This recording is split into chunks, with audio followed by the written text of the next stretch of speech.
Welcome back, everyone. We are live. This is Jack Greenstock, and this is another week of growing with my fellow growers. I'm joined, as always, by an awesome panel. Going to make sure that we officially get live on YouTube and everything is cleared with the Zoom, so I can mute myself and introduce the amazing guests that I have with me this evening. Starting off first with Spartan Grown. How you doing, Spartan? Doing pretty good. Spartan Grown. I'm a Michigan grower. You can find me at Spartan Grown on Instagram, or you can shoot me an email at spartangrown@gmail. I'm an organic grower at home and a commercial grower at work. Good stuff. Always good to have you. And I want to give it next over to Matthew Gates. Hey everyone, this is Matthew Gates. I'm an integrated pest management specialist, and I love to be on this panel every week, pretty much every Sunday. You can check out my content about pests and pathogens and plant immune system and all that sort of stuff on my YouTube channel, Zenthanol. You can also find me on Instagram at SyncAngel and on Twitter at SyncAngel. Thank you And again. soon, you will also see me on Dr. MJ Coco. For cocoa and cannabis. Very, very good. Forward to that. Next up, I'll go ahead and pass it to Dr. MJ. And then I'd run and turn my mic off. Yeah, I'm Dr. MJ Coco from Coco for Cannabis. Yeah, I'm excited that Zenthanol is going to start producing some content. We're going to host at Coco for Cannabis, so we're excited about that. And looking forward to the show as always. Welcome to everybody. Welcome to chat. My chat still says something went wrong, but other than that, it looks like we're up and running on YouTube. Yeah, I'm trying to figure that out. I refreshed and it won't even let me type it in. And on my phone, it just says this action isn't allowed. So I'm going to try and log over on my phone to Hopefully the we're not banned. No, this happens occasionally. I think that I'll be able to get it going here in just a second. But next, I'm going to pass it to Aaron the Grower. What's up, guys? Aaron the Grower, ATG Acres on Instagram, ATG Acres on YouTube, which, by the way, I have a new video that is super fun to watch if you're at Allstone, because it's like around minute 6, it turns totally epileptic on you. But it's a lot of fun to listen to. We talked a lot about a lot of cool stuff. And what do I do? I do organic gardening, and I've been doing it for a long time. So happy to be here and happy to see y'all this week. We're always happy to have you. I want to pass it next to Noah the Grower. Hey, how's it going, everybody? I'm Noah the Grower from Instagram with 2 E's. You can find my work there. I've been a medical grower in Washington State for over 10 years. I do a lot of different organic, but I do kind of mess around with synthetic and organic and just kind of do my own thing. I've been doing it for a while and having decent results. How's everyone doing?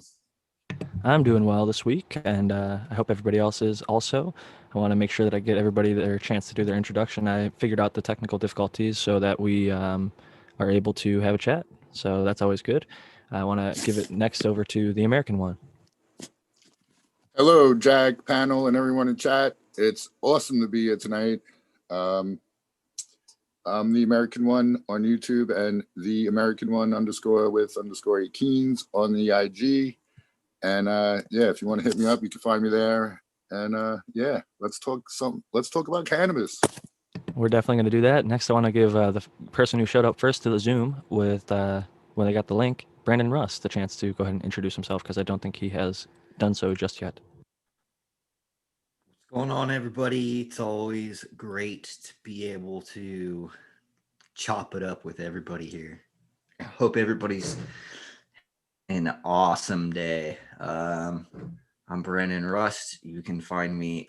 It's weirdly, Instagram deleted my profile for the second time and then gave me back both of my profiles. So Rust.Brandon on IG. You can find links to, I think, my company, Bokashi Earthworks, and then also my farm that I'm a co-founder of, Black Label Organics.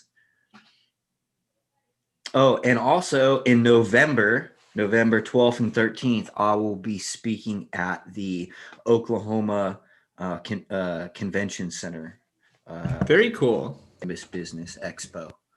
So it's a little ways out, but hey, we need to learn about it now so that we can go there in the future. I appreciate that, Brandon. We do have a good following of I will be Oklahomans. posting. When is it? When did you say it was? In November. Sweet, dude. I may actually make it. And by the way, I'm sorry I didn't make it to your place, dude. That weather got absolutely nuts while I was there. Like I was camping in 20-degree weather. It was ridiculous. Oh my God. I haven't done that in a long time. It was negative. I think the coldest was -8. Dude, it got to -16 at my property after I left. Like, no, can't do that. It's a freak. And well, here's the thing. It's a freak storm because my girlfriend, she's, lived here her whole life, 33 years, and they've never seen anything like it. And, it 118 years. Oh my gosh. Wow. Sounds like a Wednesday in Michigan. Sounds like something hard. Yeah. A typical Wednesday winter time.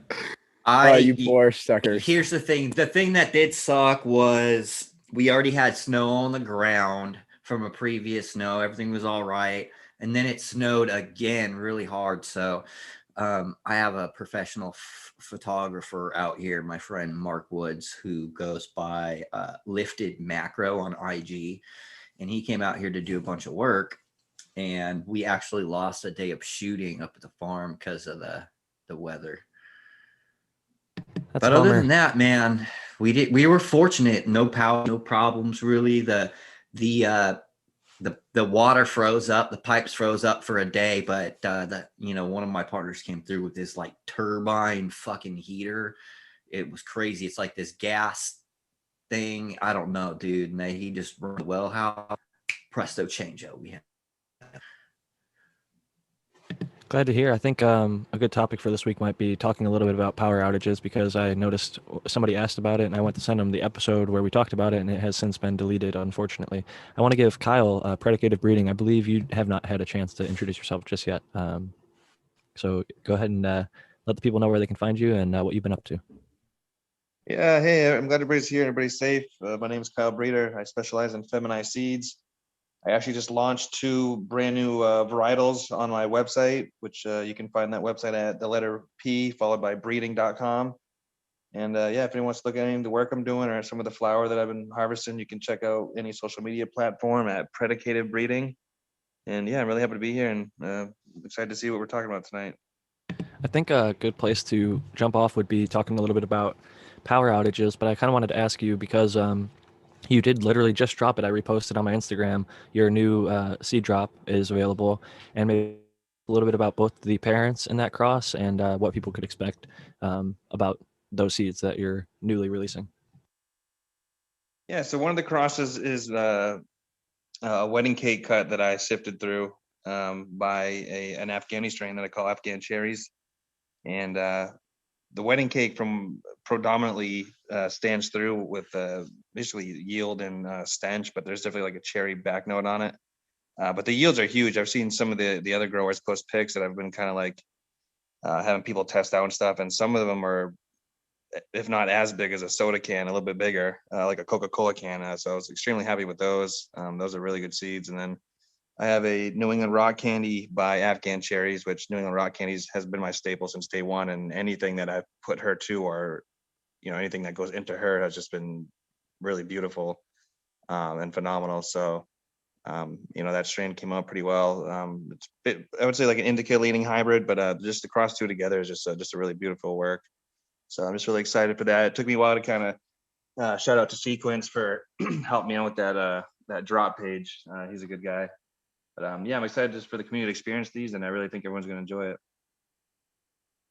He is a great guy. Got to shout out the Michigan Bros Grow Show, which comes on after this. I believe it's 9 p.m. on the East Coast or 7 p.m. on the West Coast. And he helped me out with my book cover for 50 Strains of Green. So great dude, awesome member of this community, both for the content he helps others with and the content that he's producing and putting out there himself through the Michigan Bros Grow Show. They put out tons of different content. Not only their Sunday show, they have the late sesh on Monday, and they used to have the Frugal Force. I'm not sure if it's still going on, but they've got a back catalog of a bunch of shows with that. Yeah, that's it's like a work in progress. It's like we don't on the Frugal Force show, because it's kind of a build specific show. He doesn't want to like rehash old information. So only when new information comes up will he drop a show in there. That makes sense. I think for people that want to follow that style of cultivation, you guys have laid out a lot of what to do in veg and flower and why the setup works, how it works, and what to do. So if you're interested in that frugal gardening, as many of the cheap home grow audience are, it's definitely a great place to check out. Good information there. But I want to give the American one. You usually have a great question to bring up, but I actually just remembered. Yeah, go ahead. Go ahead.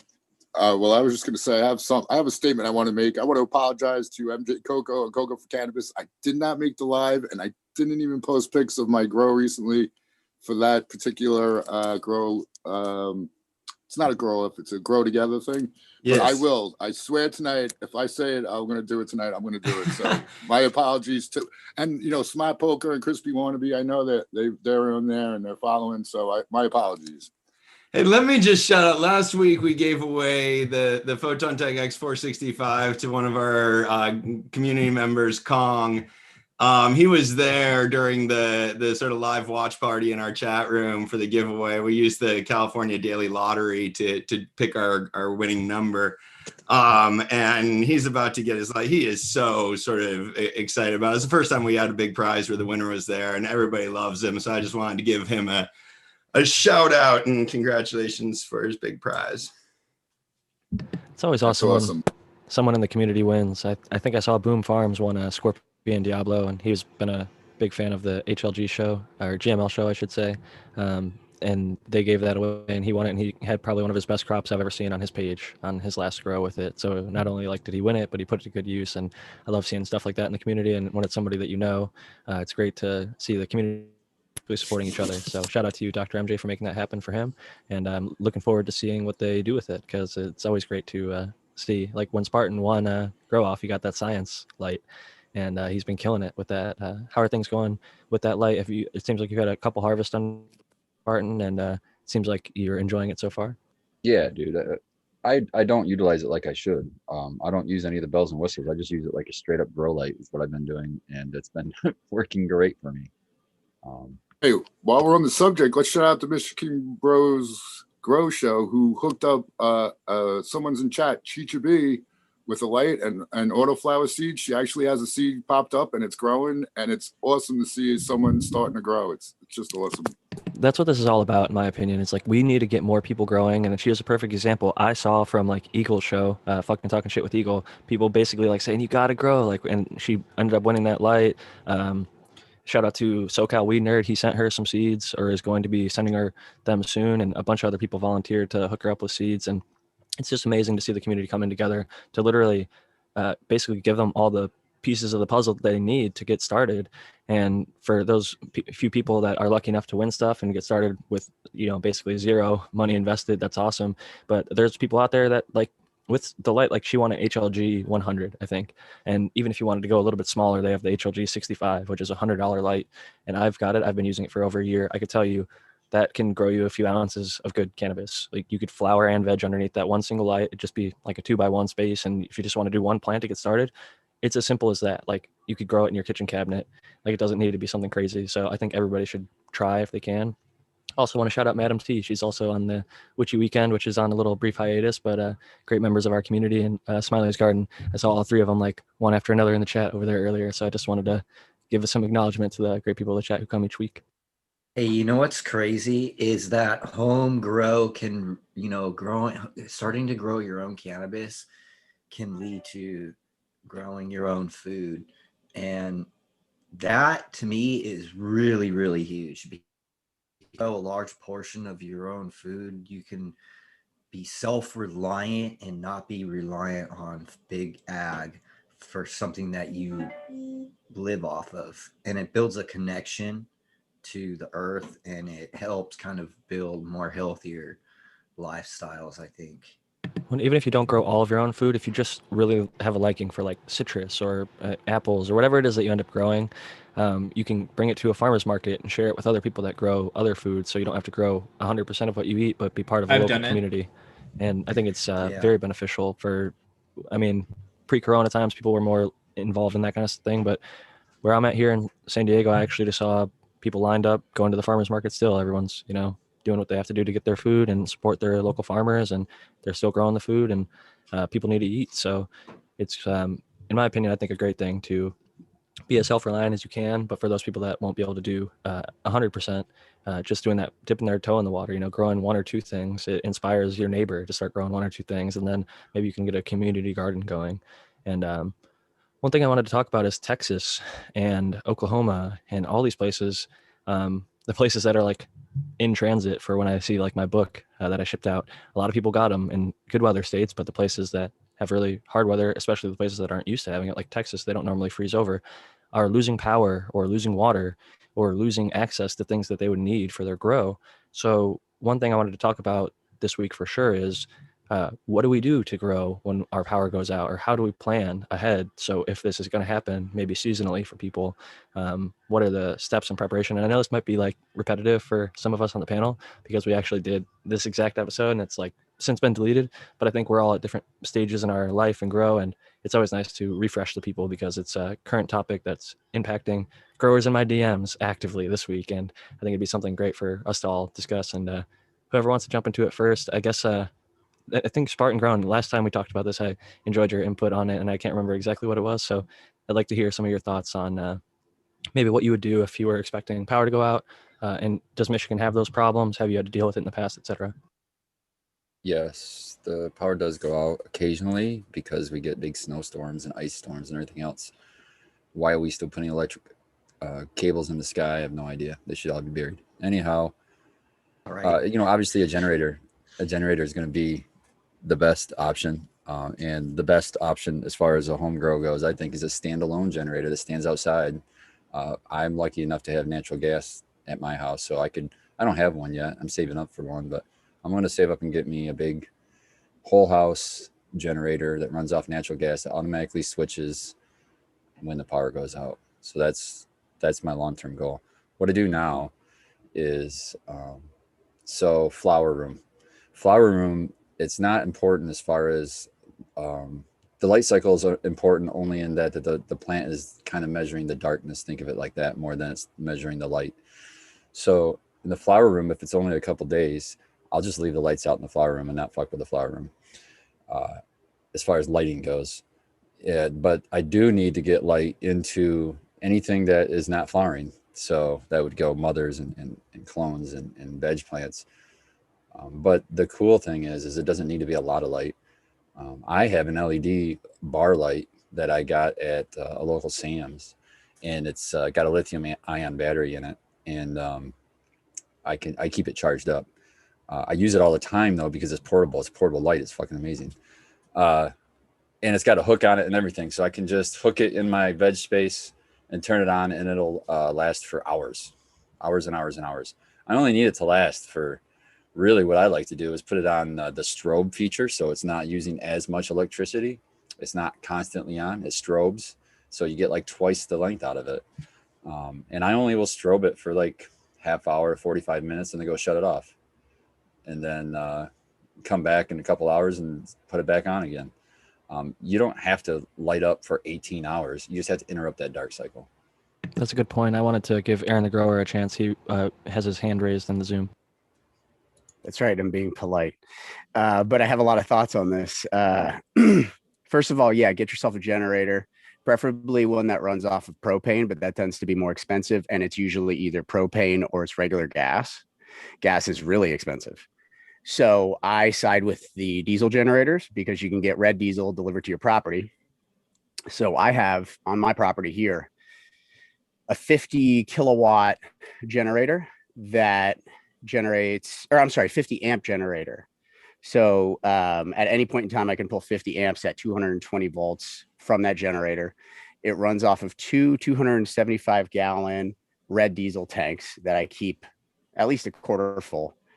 I got to change the oil on that thing like once every 200 hours, but it's a Northern Lights generator. It belongs on a marine vessel, like you could think of like maybe a submarine or like a ship that stays out for a really long time. So this thing is really dependable, always cranks up. And the best way to harness off-grid power, whether you're totally off-grid or you're just off-grid temporarily, is to have a small battery bank. So you're not just wasting the extra power that you're generating. So you do that by just having a simple charge controller that puts energy into a battery bank. I have 6 RV deep cycle batteries that I use. And so I run my generator for 3 hours in the morning and for 3 hours in the evening. And I run the rest of my life, I'm living off of those batteries and a 300-watt inverter. Now, I'm an outdoor grower, so this doesn't necessarily apply. Of course, I do run a dozen 20-watt to 60-watt LEDs for veg off of that inverter. So on the batteries that you were talking about storing, you said they're like RV. Is that like lead acid 12 volt? yeah, old school, 110 pounds of pop, like, yeah. Like Yeah. what you find in a Explain- car, when you say- like a car battery. Yeah. I'm but curious, though. Gigantic. When you say that, one of the keys to, I think you said something to the effect of like being efficient with your energy is to have like a smaller battery bank. Can you explain why that is? Well, the larger your battery bank, the more maintenance, and batteries tend to be expensive to maintenance. Once a year. How do you maintain a battery? Yeah. So once a year, I have to pull all my batteries out, take them apart, and just top them off with distilled water because they're in such regular use. The distilled water actually evaporates in some way or another out of the battery. So there's that maintenance. Your charge controller requires maintenance. So the more complex your charge controller is, which would mean that you have a larger battery bank, the more expensive it becomes and the more complicated it becomes. So as like a junior electrician, I can tell you that this is the best way to go because you're not really going to run the generator for so long that you need to store thousands of kilowatts or thousands of watts even, but you just need amperage on tap when you need it. So it's kind of like Spartan was saying, this is sort of like an area where you pinch pennies, not like get full flex. Yeah, that's Kyle, interesting. I really like having that dynamic explained in that way. I was only familiar with some parts of what you were talking about, but that was really helpful to know. I'm curious, Kyle, Sure. do you have any thoughts on, I know you have an electrician background, and I'm curious if you have any thoughts on like solar and or using diesel generators and in conjunction with battery banks, and maybe any like advice, whether it's do you wire in like parallel or in series or things like that? Does that matter? Yeah, I mean, my typical background is commercial industrial, but I mean, I have done, service work and stuff like that. But yeah, I mean, the typical homeowner special is a generator in the backyard with, a transfer switch so that when the power does cut out, that the transfer switch automatically kicks on, and that way you have power. And obviously, depending on how big that generator is out back, you can either power your whole house or just power, maybe 4 to 6 main circuits that are important to you inside of that house. But everyone has some really good points. Aaron's discussion was pretty extensive with if you want to go that route. And like kind of like Spartan said, like, it's not about having to completely feed the plants with light. You're just kind of just basically interrupting that dark cycle. So even if you had even like you said, you could put a car battery in your room for backup, just in case it does go out, just to ensure you have something all set for your plants that are in veg and stuff like that. But yeah, I mean, if you're off grid, diesel generators are nice, but I think propane is definitely the way to go, like the Aaron was saying too. So, but other than that, I don't really have too much more deeper knowledge than that. So that's a good point, and I really appreciate your feedback. Dr. MJ has a hand raised, and then we'll go over to the American one after him. Yeah, so I think if you have a generator, then your power doesn't really go out, right? So assuming that you don't have a generator, I think that there are some things to consider. One of them is how long do you expect the power to be out for? Because that makes a big difference as to sort of how big of an emergency it is that you're dealing with in the first place. The other thing is, what kind of media are you growing in? Power is much more important to DWC growers in particular than it is to any other media, really. For most of us, the biggest issue is going to be the light. But if you're in DWC, the biggest issue is the oxygen in your water, which is usually supplied by a pump, either a water pump or an air pump, which won't be working anymore without the electricity. So Generally, if you're in DWC, you need to drain your tanks to like 10% and expose most of the roots to air. If you don't have another way to oxygenate that water. Light, I think that Spartan's comments about lights were like perfect, that you just need to provide some light to break up what Matt Gates would tell us is the Scoto period, so that they don't stay in that darkness for too long.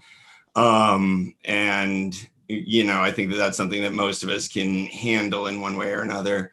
The other thing that's eventually going to become a problem is climate.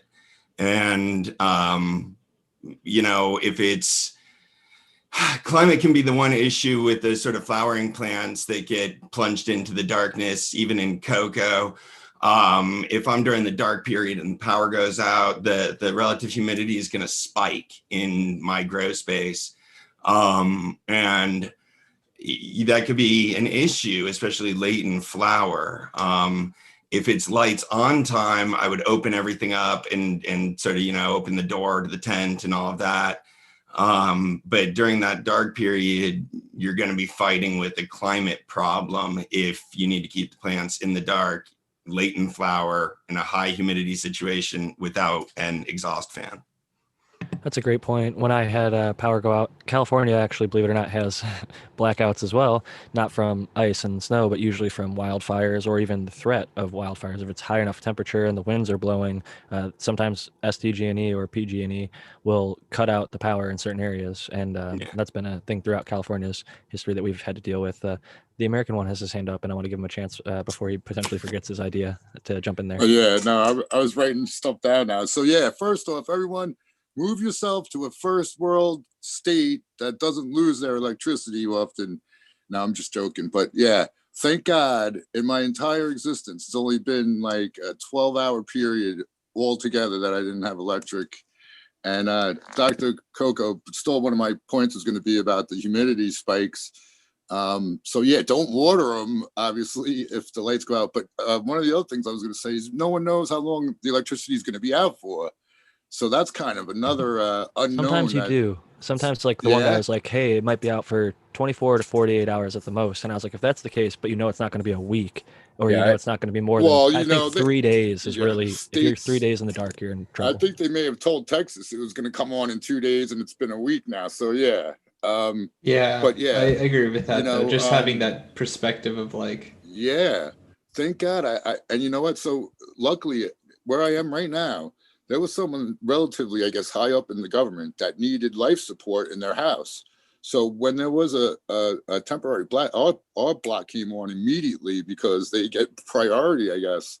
So, that's impossible to find out that kind of information. Like we found out later that's why we came on so quickly. But being in a commercial spot, you guys should have redundancy already in place, obviously. But for a home grower, it's a lot more difficult because buying a generator is not a small You can expense. rent one. You can get a small if you're one diligent. too.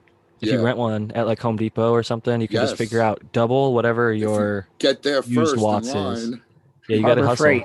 Harbor Freight's got decent engines for just a few $100s if you're right. I should probably get one, because like everyone's saying, you don't need much electric. But dude, let me just say, it could save your whole grow. An hour, an hour. This is what drove me to be off grid, you guys. PG&E fucking with my power. Like it got so bad where they shut me down for 27 days.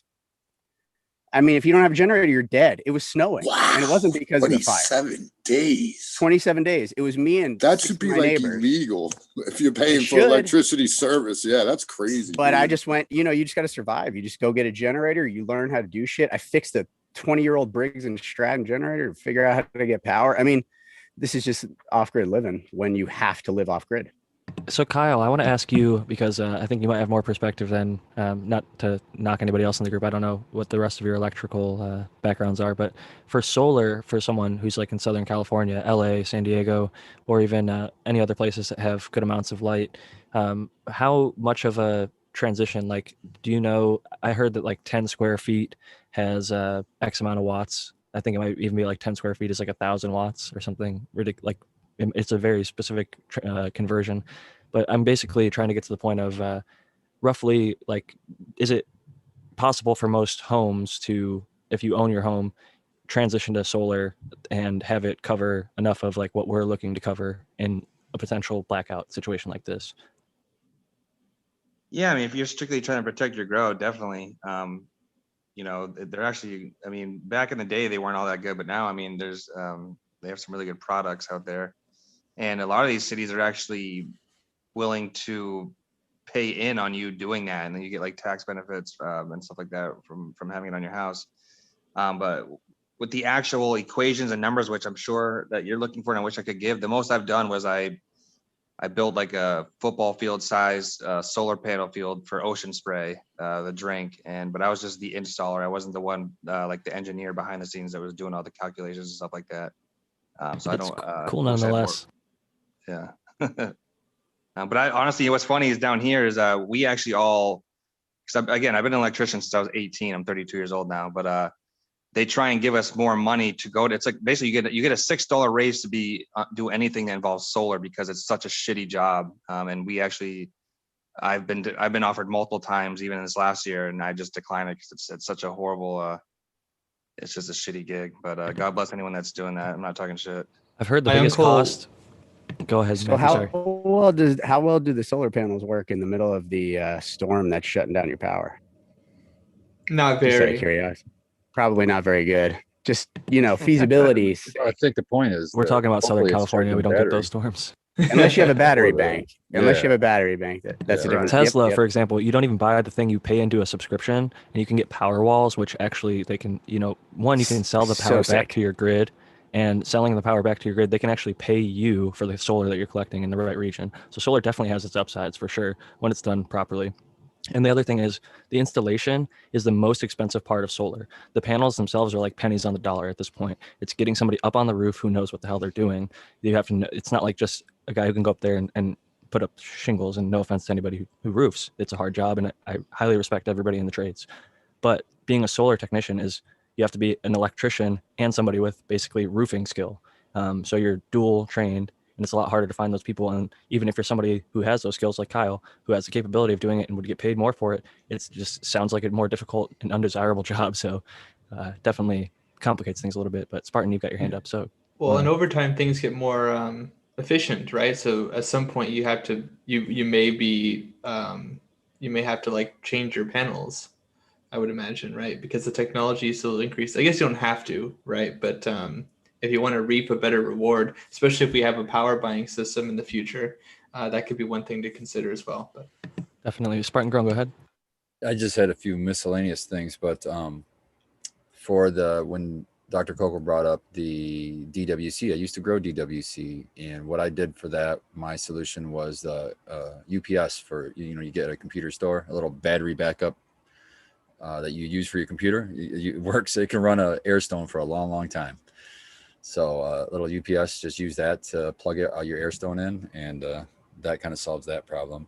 Yeah, so I would just get set up for that now. Don't wait for the power to go out. Yeah, Think about how you're going to power your air pump or your water pump when the power goes out. Because if you're prepared for it, you can absolutely run an air pump like that. But you don't want to be like, oh crap, the power's out. Where's my battery and how do I hook up the pump to it? I mean, yeah.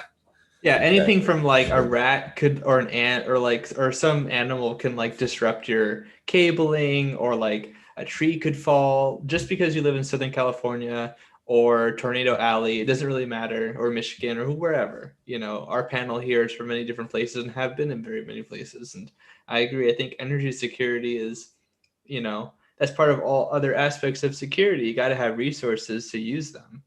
One thing I wanted to say is I think that the solar panels, unfortunately, are not going to get more efficient, at least by not a large scale. I think it's like a actual number of photons that can hit a surface area and be translated. Maybe they'll get more efficient, whatever small pieces that make it fractionally more efficient. But I've heard Elon Musk and others talk about it's pretty much close to its maximum limitation at the point that we're at now. But if I was perhaps in the form that they are now, certainly I would agree with that. But think about something that sits in the sun. Its job is to receive UV. It gets destroyed over time slowly. So no matter what it is, you got to replace it. Yo, speaking of solar power, you could pull your plants and put them near a window when the sun's out. If you have a place, you could do that. I've done that just to give them some sunlight. Dr. MJ had a story where his wife, he wanted to get rid of a plant and she just ended up keeping it next to the window, and I'll let him finish. Yeah, we've done a couple of little windowsill plants like that. But yeah, the one that surprised me, I was growing a bunch of plants and gave up on one and like abandoned it in the bathroom, I guess. I was doing transplanting in there and I left a plant in there and she found it and raised it without, I just totally lost track as the stoners want to do. And months later, I was going out onto our porch and it was behind the couch. There's this like fully flowering cannabis plant. It was the most shocking thing I've ever found in my house. I was like, what the hell is that? Gotta love that. A wife surprising you with the basically finished plant. And, she was so proud of it. She had kept taking care of it with my runoff water, which I leave for her to water like the other house plants with and stuff. So she was just watering the cannabis plant and very proud that they had started to flower. I was flabbergasted because it wasn't supposed to be an auto, but it was. And some of the other plants that had grown on that run had been surprise autos too. So like she just thought everything was going totally normal and the plant was producing flowers and everything else. And I'm like, how does it have flowers? Were you like light depping this plant? Like what's going on? It's just behind the couch in our living room. if it's the right time of the year, it can work too, you know, like 12 hours light or whatever. But I wanted to bring up a point I saw in the chat. Somebody, I think it was Sour Diesel Tangy, talking with Resurrection Prophet about rebates. And they said Mass has already like expired their solar rebate. But I will say, and I'm not trying to make this a political show, but with the new presidency and office that's taking place in the House and Senate, they're a lot more green energy friendly. And I've already been seeing proposals for like a $7,000 rebate on electric vehicles was being pushed in like the next 30 days or something like that. And I can imagine solar and other clean energy options are going to be considered for discounts and rebates within your state. So depending on where you live, it might be worth looking into those types of things for just preparing for the future. How do they make electricity? How does what? How does generate from like coal? dams where they turn giant turbines. Right. Do they use also coal made for that? from they use coal, they use water, they use radiation. I don't know if you can call it a green energy, but it's a different energy. Well, everything is technically like diesel powered at the end of the day. Like even like a Tesla, they drive diesel trucks to drop them off. They use diesel to mine the minerals for the batteries. So we're not anywhere close to the point where we're going to like get rid of internal combustion or traditional energy. But I do think that solar is a truly clean energy because the like panels actually last a really long time. They've shown studies over years and years that they can sit in the sun and they do their job year after year. Many of them will pay themselves off. Harnessing the sun's energy is a lot cleaner than some of the traditional energies, but even like natural gas, they considered that a clean energy for a long time. Maybe they still do. And I think it'd be badass for someone like Spartan Grown to be able to harness that and use it with the generator for his whole house at some point. I think it's definitely cleaner for sure. Natural gas. We have available technology to really utilize solar technology, especially in large cities. The reason being is because they've made photocells as thin as a sheet of plastic that can be basically applied to a window and turn that into a photocell that can collect, photon energy. And what's interesting is it's just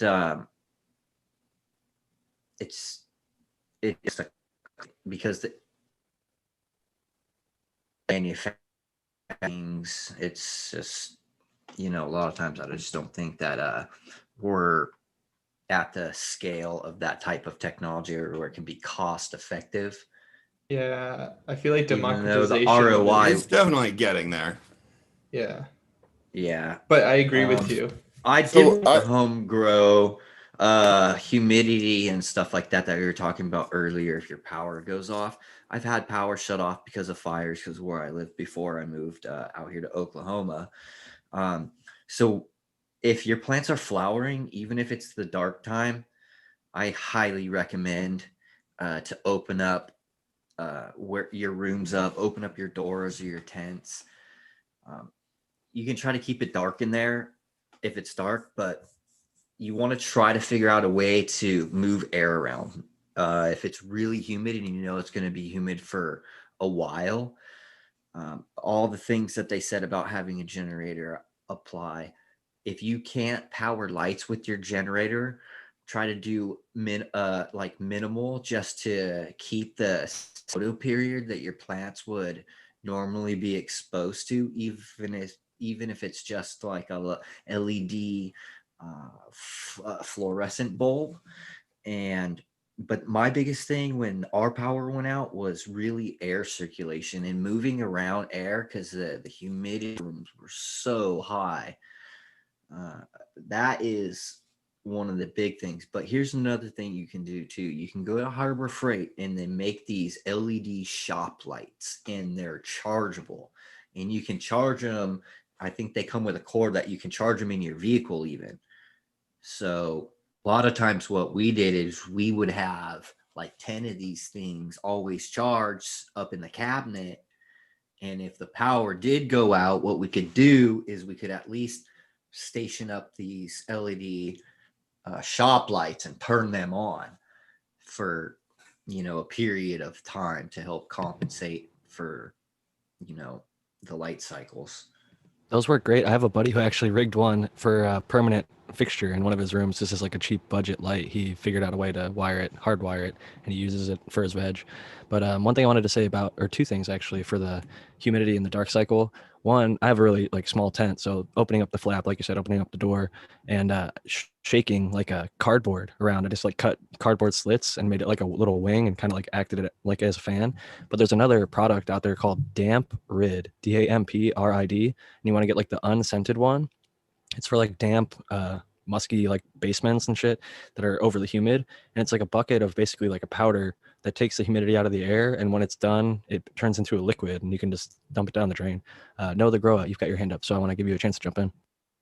I've had my power go out in the winter before, and the one thing I'll say is Brandon's right. You want to make sure your air is moving, but if it's really cold out, you better figure out a way to get it warm in there too, man. Because that's a difficult I had my one. pants freeze on me one time, and it was pretty weird looking. They get all kind of curled and just literally that really frozen. Yeah. Oh yeah.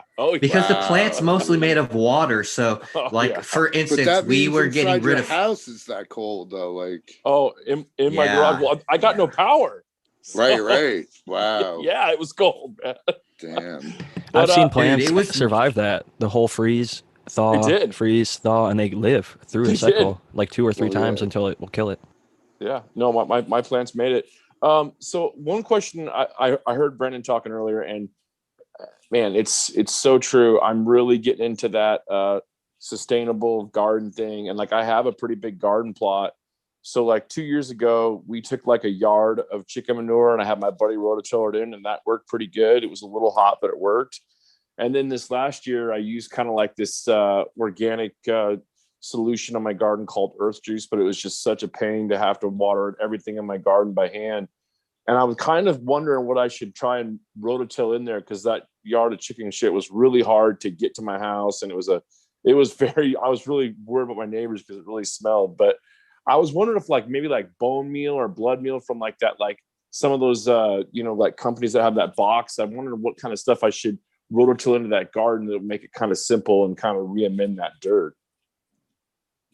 I always recommend amino acids. Gypsum is a great amendment to add calcium, some sulfur, and then CalPhos is great to add into your system, and then maybe something like some green sand or something for potassium. Really, if you're trying to grow cannabis, man, it eats so much potassium.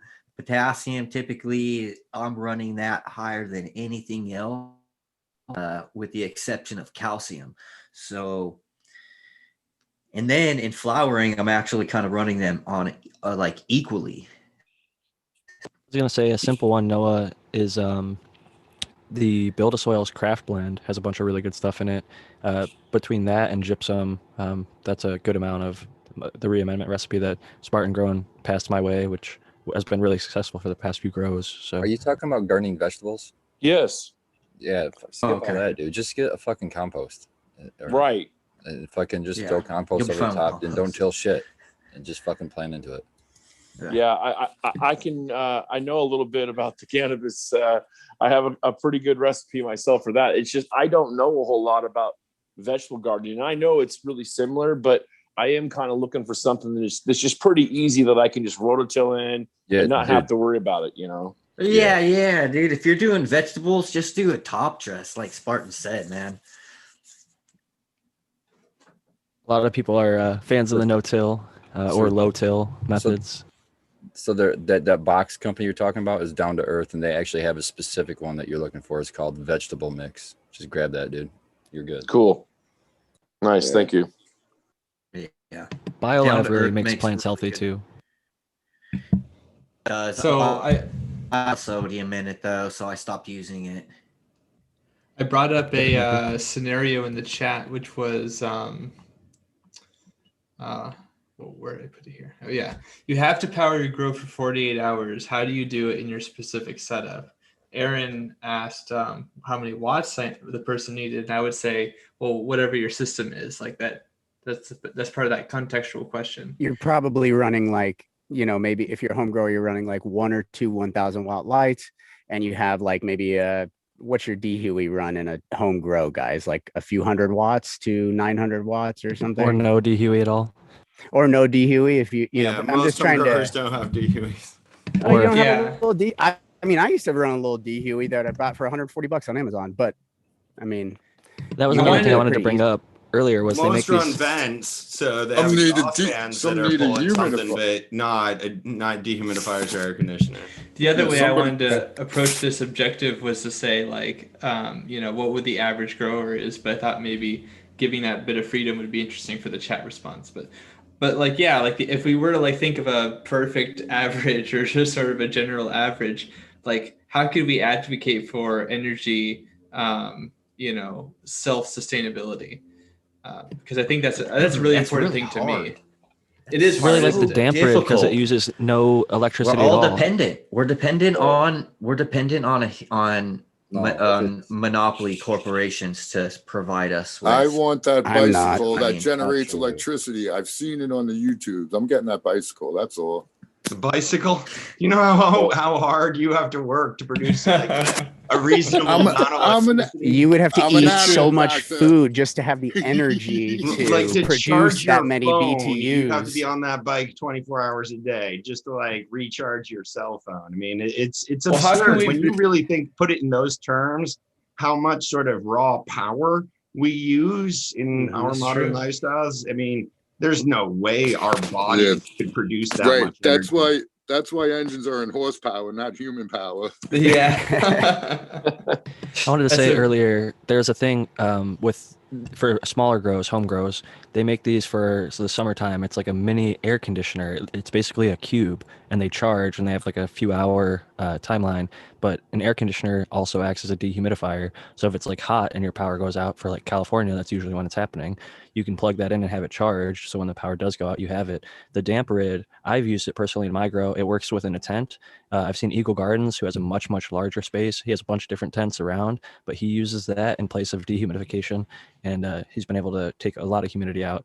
And I wouldn't like advocate like touching the product or like drinking it or anything. Don't, you know, follow the directions. It's not like a 100% safe if you have like small children or animals. You got to be cognizant of following any label, but it is a effective no energy solution for dehumidifying a space that you can get at Walmart, at Home Depot, Lowe's, Amazon, and they're not expensive. You can get like 5-gallon buckets of the stuff, and it'll take a pretty big chunk out of your dehumidification. And I think that's a great option for many home growers as far as power going out for 48 hours to keep that RH from spiking as much.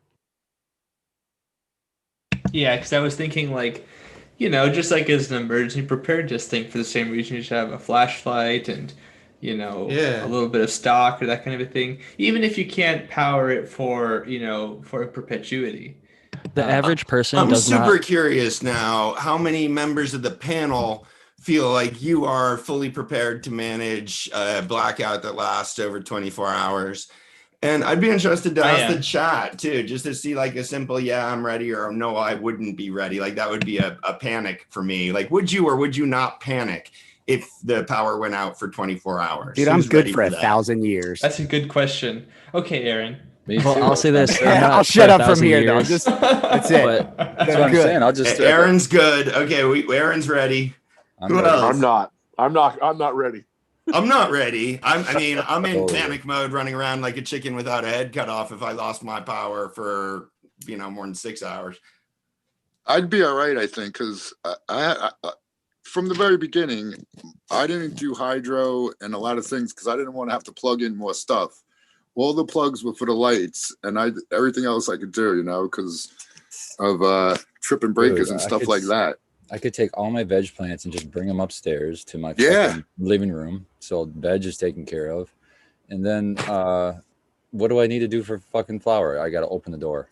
I have a bunch of LED little battery powered lights that I was going to attempt to use for my cloning, but it really wasn't successful. But I put all of them in the little veg areas that I have, and they'd probably give off enough to keep them from flowering out and stuff. 48 hours I could do. More than that, I don't know. I could do a whole lifetime if I was just supporting myself, and that's all I had to do. I'd just fucking grow one time a year outdoor, and I'd have enough. It would be in storage. All my weed would be in storage when the power was out, and I'd just be sitting there smoking it. But like for our That's setups the right way. now, like I'm just saying, like I've it had the happens tomorrow. actual issue like this past year and the year before. My power's gone out for 24 hours. It's gone out for 48 hours, and I've been prepared. And I'll say most average people don't think about their power going out as much as a grower with a grow on the line would. So when I went to go get a generator and rent it at Home Depot, there was like 3 or 5 still left. And I only checked one. There was several Home Depots, Lowe's, other places that I could go and rent a generator from, because I'm like, oh shit, the power is gonna be going out soon. So I'm gonna get ahead of this, where most people, they wait until the power is actually already out, and then they're like, am I gonna do anything about it? Some people just wait. They just sit and wait. They're like, the government's gonna take care of it and we're gonna be fine. So that's not my approach. I try to be proactive, not reactive. So if you can get a little bit ahead of it, even just like thinking that step, like, hey, maybe there's not going to be generators available if I wait till tomorrow. So like, let's have go to today. remember, your government is basically the DMV. So that is a really, really good example. And so if you hate the DMV because things are slow and they don't work properly and nobody fucking gives a shit, bam, the government. Hate I'm the waiting for my government. ID. No, I'm just kidding. I'm still waiting for my ID from the DMV that I went. They said you'll have it in a month. I thought back in the day when the first 2 licenses I got, they printed it out right there, then and there, and they give you your ID. Now I go. They can't do that now because they have to install that little chip in the card. So yeah, now I'm like, oh, you'll get it in a month, and here I am 2.5 months later, like, well, I'd like that ID as opposed to the paper one, but the paper one works. There's someone running around with your ID, making believe that Jack. The real Jack. They're getting all the my perks that doppelganger. come along with being Jack Greenstock. Free packs of zigzag papers and occasionally weed samples. But no, it's there's definitely more perks than that. This awesome community that shows up every week. We have 142 with us live right now. Cheers to all of you. Thank you so much for showing up. We love talking about Can't wait grow. to get that book, dude. I'm so pumped. Does It in-train- sucks because of the weather. Yeah, I know. It's the weather out here was Me crazy. too. It was supposed to be here on Tuesday, Jack. It's probably stuck in Everything's Oklahoma been delayed. somewhere. Yeah. I've got a bunch of lights from Photon Tech coming that I think are going to show up tomorrow finally. So I'm pumped about that. I've I'm been excited about waiting on that a bunch brand. of stuff, dude. I've seen some Dr. I'm MJ's so pumped. testing has been good. I really liked, even when I first heard about them in their European brand, when Shane from Migro was testing them. What's the European brand called? It's something else tech, Lumitech. Yep. And they have really nice bar style lights. They had the folding, it like unsnaps, and it was the cheapest bar style that he tested with like a high efficiency on the early days. I was like, shit, like I wish this was available in the US, and now it is. So if anybody's looking for a very affordable LED bar style, I think that the Lumitech for our Europeans out there and Photon Tech in the US, I haven't used either of them, but I can tell just from looking at the testing, the build quality and the reaction of everybody that I've seen growing with them. It's a legit light. There's no fucking around. it's a good cost, in my I opinion. picked him up on recommendation from MJ Coco, since he's been going out and doing the light testing for the YouTube videos and stuff like that. That's one of the greatest things about the community, because I don't have the time to go out and test all these different lights. And if you just go and follow the YouTube channel, you can go and look and see what's happening. And, you know, it's good to be able to have people that I can rely on for a good recommendation like that. And I'm stoked because I got the ACs ordered and everything's kind of coming together. So I'll be able to look up here real short. Yeah. No, I'm really confident you're gonna love those lights, man, and I can't wait to see how that vertical grow comes together. I am particularly stoked to hear that you got your Instagram account back, so everybody will be able to follow along and watch that one.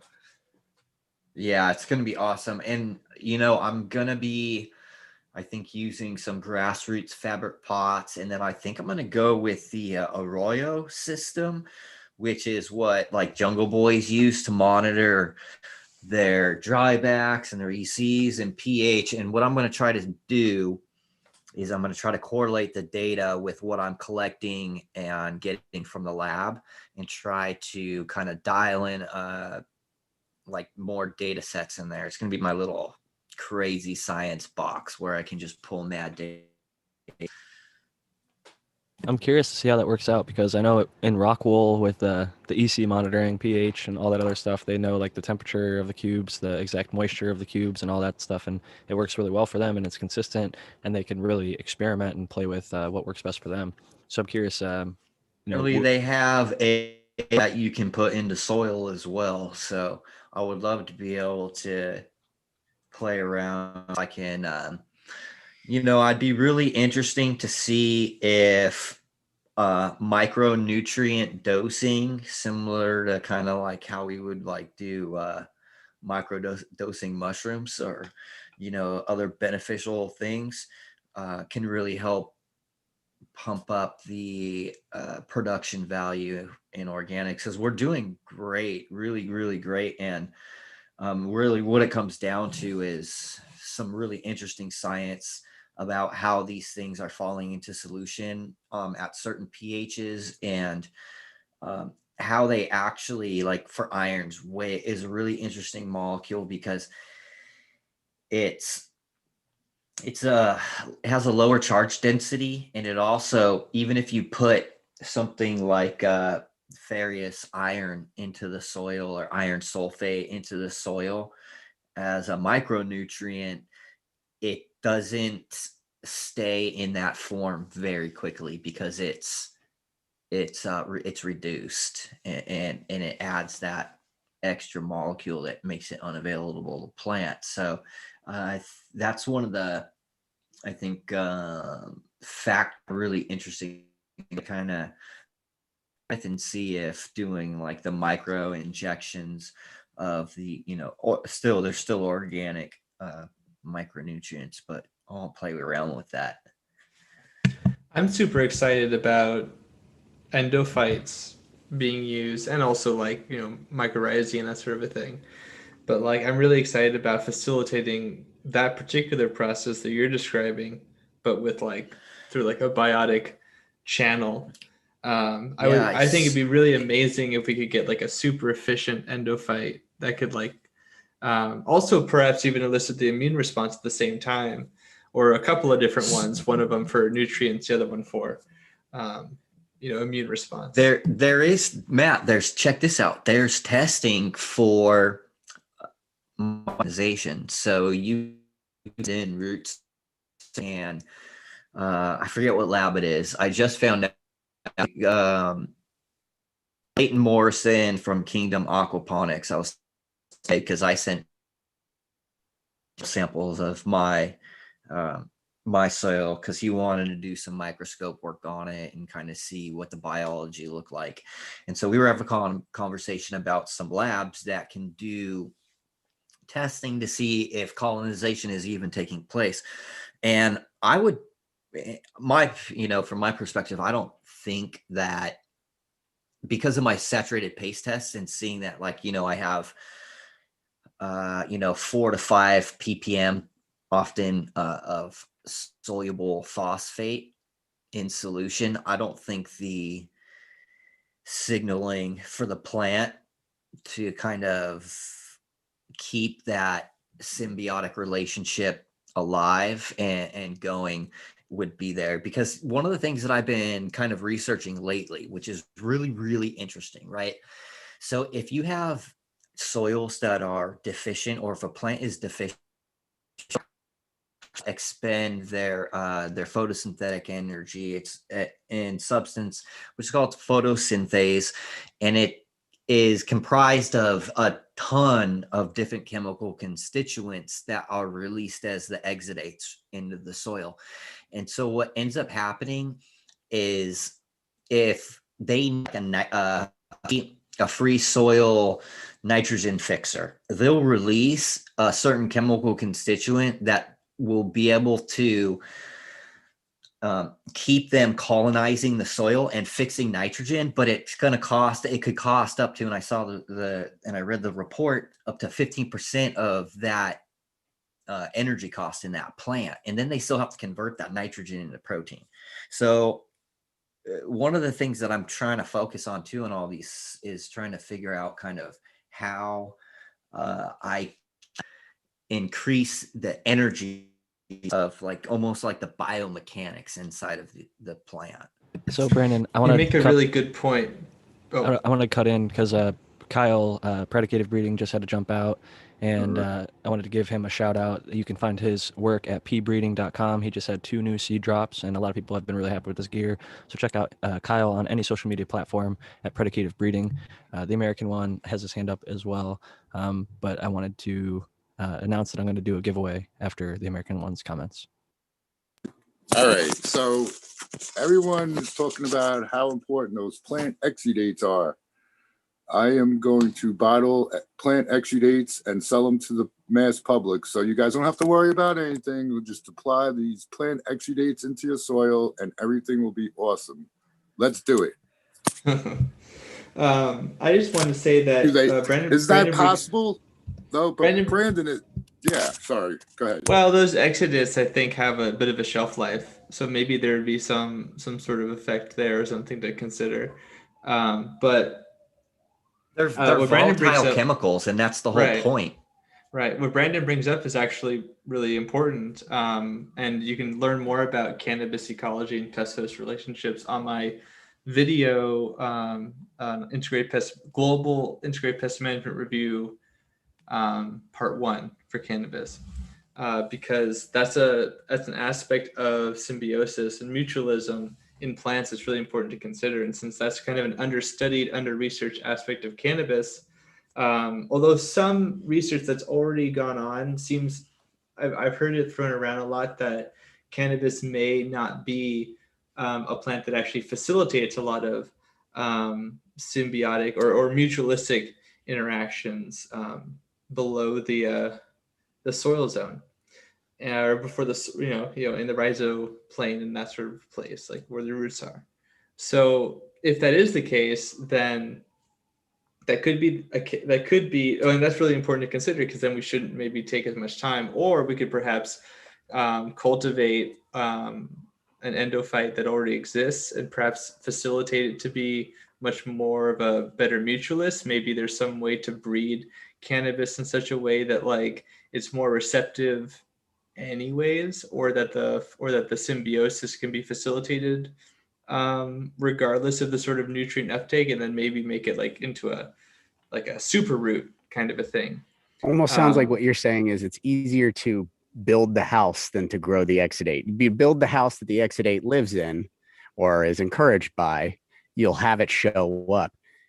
Right. So here's the thing, right? Kind of. What you want to do is you want to build a soil, makes it so the plant ending that photosynthase into the soil, because it doesn't need to create those relationships. That's the whole point of energy conservation. Necessarily need to have all of these types of relationships if you have the proper mineral and mineral balance in your soil, sufficiency, right, and balance. It's The true. end a of- lot of You know a that. lot of plants lose a lot Oops. of plants lose mutualisms because of exactly what you're talking about, because they're removed from those microbial interactions and also removed from various pests potentially. And so the cost benefit of evolutionarily making those symbioses, or rather those mutualisms specifically, doesn't make sense, especially if they are in a place where their pests, where their their herbivores don't exist, or certain specialists don't exist. So those what's the phrase? The selection pressures are not there. That being said, though, from an And so it can agricultural really- perspective, we can still like do something. I have a question for both of you. Is it the endophytic relationship? Does that cause exudates, or are exudates a result of the mineral concentration in the soil, or both? I think exudates aren't even involved at all at that point. So this the is exudates are a result of something, right? Okay. No, that's well, here's for the thing, bacteria right? outside, not the endophytes, not the ones inside. Well, the endophytes are interacting with the plant, encouraging that. I would assume. No, the nutrient exchange. Is that what of the Brandon was endophyte- saying? No, the nutrient exchange from an endophyte comes when the endophyte's fucking cell wall is blown off as it enters into the plant. The plant oxidizes it, blows off its cell wall, and basically steals those nutrients. And then it fucking finds its way to. I thought we were talking about like the plant mucilage. Well, I always like to say the three-way handshake, but I'm talking about for certain, and of course this depends. This is like a case-by-case basis, right? There are different kinds of these mutualisms that interact in different ways. So there's usually a genetic there's a effect. lot of different mechanics that are involved, cellular mechanics that involve either balancing through ionic balance. You have to remember these metal ions that are in these plants. They're used to do things like proteins, fold RNA into three-dimensional structures. So they're using these things and they're charged, right? So every single different ion has a different charge density. And so what happens is, to penetrate a cell membrane, balance out, because it's similar to like the polarities on a magnet. And so with the internal mechanics of these things, how they're pushed and pulled and taken in, some machines attach to them, latch them in, put them in. Some are pulled through almost like a osmotic regulation, where it has to balance out the charge on either side. That's kind of how the plants absorb these ions in mineral ions. So I think that's a great point, and I just want to jump in because we are getting a little bit into the weeds and the technicality, and I announced that we're going to do a giveaway, and I don't want to let the people in the good chat down. So I wanted to actually announce what we're going to be giving away, and I'll do hopefully a decent job hosting here. I'm going to be giving away some Velvet Punch F2, which I made for my buddy Doja DNA. And let me see here. I got my stories. You're showing me the YouTube right now, but that's not what I'm trying to do. Stories. Boom. All right. So Spartan Grown is one of the testers of the Velvet Punch. So I just want to make some stipulations before we do the giveaway. Don't start guessing any numbers yet. But I wanted to say we're going to do numbers 1 through 600. You get one guess unless somebody else guesses your number. And you have to be in the United States, USA only giveaway. And the last stipulation, I can't even believe that I have to say this, but when I gave away the book, you actually have to want what you're applying to give away. The guy who won it was like, oh, I actually don't want it. So I gave it to the person who was the second closest guess on the book giveaway. So please only enter if you are interested. Right now, I'm just showing off some of the testers that grew out the Velvet Punch F2. It says their name. Hopefully you can see it here on the screen, but some really frosty purple and green bud. Usually smells like a candied grape and a little bit of gasoline. Spartan Grown and the American one are both growing them right now. Spartan has some that he's already harvested, as well as another one in flower. Maybe he could talk a little bit about it, and then we'll say start on the giveaway here in just a second. Yeah, I've got two hanging. I'm gonna go put my parrot to bed real quick because he's out there squawking.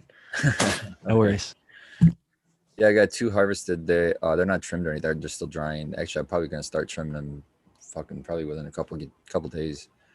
And then the third pheno is just maybe 2 weeks in or something, 2 to 3 weeks into flower right now. That's was the oddity. That one was like super slow, super short, really thick stalk on it. As soon as I did plant training and I bent the branches down, that stalk just got super fat. But the other two strains, one's like for sure is like a cookie leaner. It's got like the cookie snug structure. It's got a grape smell, a candy grape smell, and then the other pheno was it was more like it had so many interesting smells. It was the one that changed smells the whole time, but it's always had this underlyingly weird funk that's interested me. So I'm hoping that comes through in the cure. And it didn't have so much grape. It had more like the when you described the methyl anthrylite being like rotting flesh and stuff like that. Yep. Yeah, it's more like that. So if it's grape, it's that kind of grape. Yeah, it's And- got that really you weird. guys know what combo. rotting flesh smells like? Yes, I Stay worked on away a from farm. you guys. Now I'm joking. There's like with meat, when it goes sour or old, sometimes it gets a sweet smell to it, or even like a honey baked ham, like some of these sweet meats. Here's actually Spartan Groans. It'll probably show up in a few seconds on the YouTube. Spartan Groans photos of the Velvet Punch F2. But the American one, you're also growing them. The video that was shown was the sawtooth pheno is what we're calling it.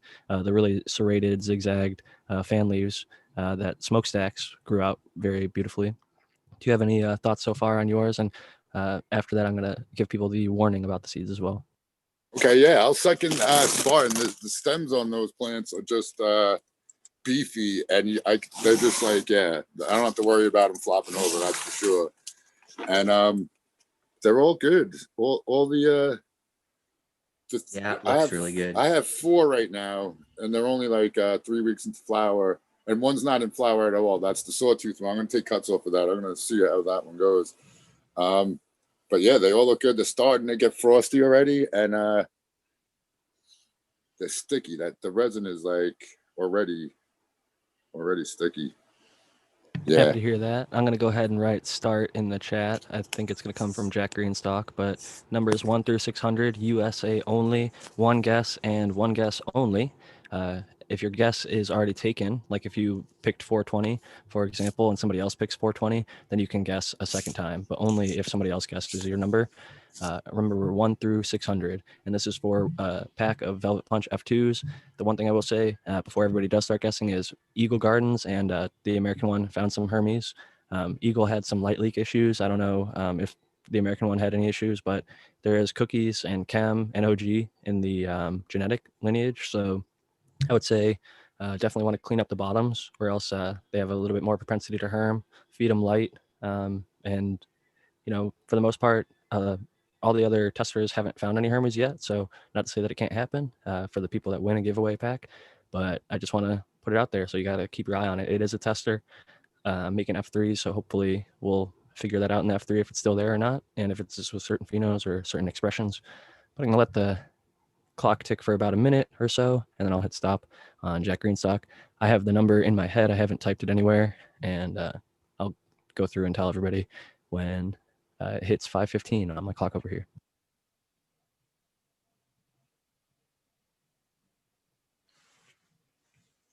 But I've got a few of them growing right now. The one thing I would say is they do have a little bit of a skunkiness to them. I mentioned that maybe the last show when I was asking everybody what their most recent skunky experience was, and my wife actually thought a skunk sprayed when she walked past the tent in the morning. So it's definitely got a pretty decent dose of skunkiness, at least on the pollinated F2s when I made the F3s. So I'm looking forward to whatever comes from that. I've got some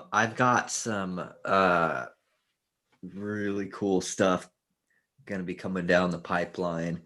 I found this crazy pheno of the Purple Kush MK Ultra, and it smells like, dude, it smells disgusting. It smells like really, really rancid body odor, like just like someone put like maybe like an old cheeseburger under their armpit for a couple of weeks and they just like ran a marathon. So the number that does smell like some terps that I would like to definitely smoke. Sometimes the funkier the better for me. But somebody got really close so far. I've seen a 557. The number is 555. So 555 will be the winner of the giveaway if anybody hit it right on the head. I see Eng Abyss is the 557. So we'll see if anybody else is any closer than that. Brandon, what was the strain that smelled like the cheeseburger under somebody's armpit? So it was the PK times MK Ultra. What's interesting is I think it's from the male. I know it's from the male side of the MK Ultra in that cross, because there's a bunch of different varieties in the house that had that same MK Ultra male. The Romulan Blueberry MK Ultra has a really similar funk on it. And then there are some Blueberry Skunk #1 MK Ultras that had the same kind of funk on it. So it was passing on this really kind of like really garlicky, like kind of nasty, rancid smell, Foul. which I So, love. Stony love like it. bologna. It's spelled Stony, like, yeah. It's spelled stony like a. It looks like stogna, like, but Stonia like bologna. Basically, Stony like bologna hit it 555, nail on the head. So congrats, Stony like bologna. You are a winner of the Velvet Punch F2. So make sure to DM me on Instagram, and I will send those out tomorrow to you. So cheers to that. Hopefully you find some winners like many of the people so far in the test group. The Velvet Punch F3 are in the making right now. They're probably week 4 or 5 of flower, and they're heavily pollinated.